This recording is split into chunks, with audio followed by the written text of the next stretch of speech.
Global Head Ida Liu and Ares Global Head of Wealth Management Raj Danda spoke on how financial institutions are pursuing the next generation of wealth builders. Over the next number of years, we're going to see one of the largest wealth transfers from wealth builders to wealth inheritors. Trillions of dollars are going to change hands. This has a lot to do with how financial advisors are thinking about helping people manage their money.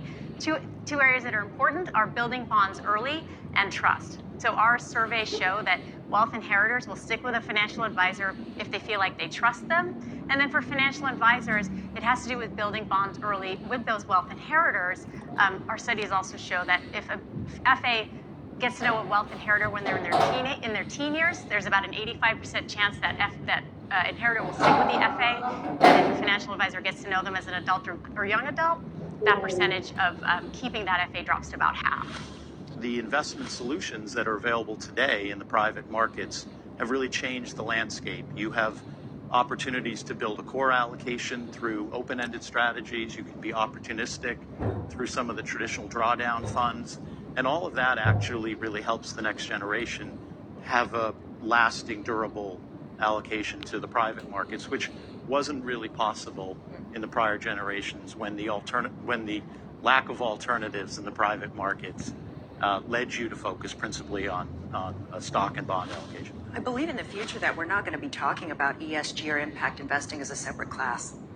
It's not going to be a separate product. It's just going to be part of the core portfolio. Because the conversations that we're having with our investors around the world, particularly pronounced with the women clients and with the next gen clients and millennial clients, is they care deeply about doing good with the investment dollars. And the important fact is that they don't have to give up or compromise on returns to do good. If somebody says this is generational, are you talking about what? Finance. It means that you're glorifying ignorance. You can't glorify ignorance with random events, with processes. To the contrary, you got to glorify experience. So that cult of the youth that we have today, of course, is getting busted in finance, and soon the kids will no longer be interested in crypto. They'll be interested in some vegetarian diets or something else. One future opportunity that several Bloomberg Invest speakers have agreed on is that women's sports has room to grow, and there's plenty of reason to believe that it will. I think women's sports overall, huge momentum. We're going to get a huge lift off the Women's World Cup soccer this year. We're going to get a huge lift off the Olympics next year. The USA women's national team is going for their 8th consecutive gold medal there in Paris next year. It will be an all-time record in the history of team sports in the Olympics. And guess what? None of you probably know about it, right? Yeah, we have to market around this. We have to capitalize on it. But I think there's never been a better time to invest in this growth story. We are a sports, media, and entertainment property that is growing. Sometimes when an offer is given to us, we're just so grateful that an offer is given to us, that even if they give us a bare minimum, we're like, oh great, someone wants to talk to me kind of mentality, and that needs to change. We need to look at what is given to the men. We need to look at what is the fair price for it and fight for what we're worth, and also ask the question of, is there an equity play? Can I take ownership in it? And I think just a change in that mentality with younger athletes will go a long way. So I think the next big opportunity is in women's sports, right? Why? Because more and more people, if you see the women's NCAA tournament, you had more people watching that, right? NCAA women's final, the tickets went for more than the men's final, right? So you didn't know that, did you? All right. The haters will say that's because there was only 20,000 seats in the women's, whereas the men had 60,000. But at the end of the day, those seats, people were paying more.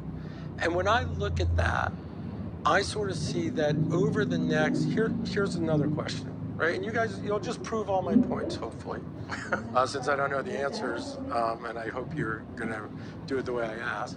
So right now, I think it's like 95% of all sports on TV is, when you're watching it, it's male sports, right? It's football, basketball. All right. Do you think over the next 5 years that number goes up or down? Right, it's going to go down. It should go down. You're going to have more women's sports. You're going to have different things. So if you believe that, that means you're going to have more media rights for women's sports. And if you have more media rights, then the value of those franchises will go up. So I think today you can get involved in women's soccer. You can get involved in basketball. You can get involved in all these different sports. If you look at kids, they want to see other women play. So you're seeing that there's this tremendous amount of demand, and it'll sooner or later take over from the media rights. That's all for the best of Bloomberg Invest. You can watch full interviews at Bloomberg.com and on the terminal. I'm Shonali Bassick, and this is Bloomberg.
Serioxyl Advance with 5% stamoxidine for denser hair in 6 weeks.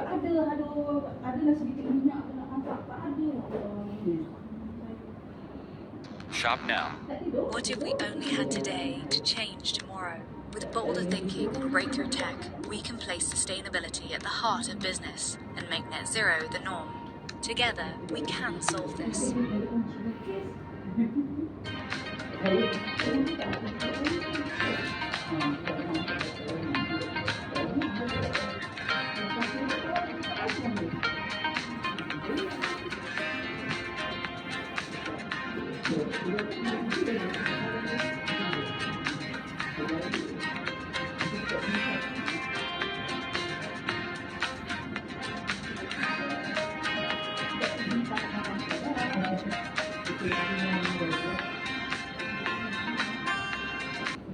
Today is the most significant day in the history of the NCAA.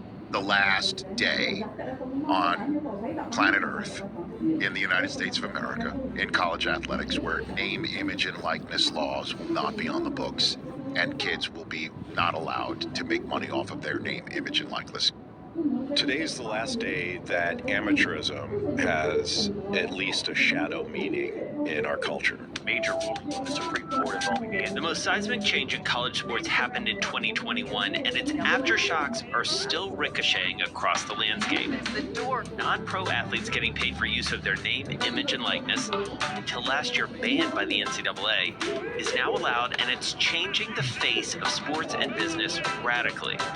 According to Open Endorse, brands spent almost $1 billion in the first year of the new rules, and that number is only going to grow.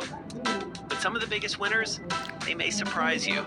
Top female athletes are cashing in, and women's basketball players are standing center stage. Your heels, you want your heels to go down.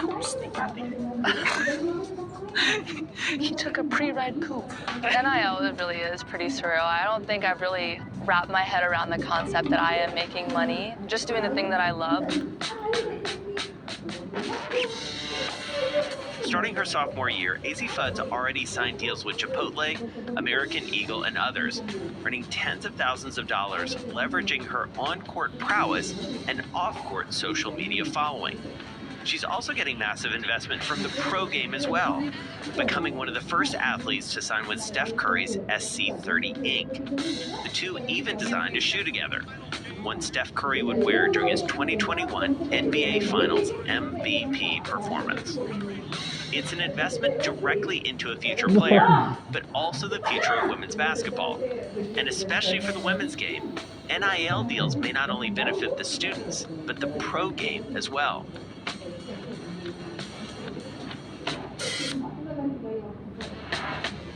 Wait, I'm gonna call. Carly knows everything. Hi, Carly. I have my TV mounted on the wall in my room, and I'm wondering if I'm moving back into the same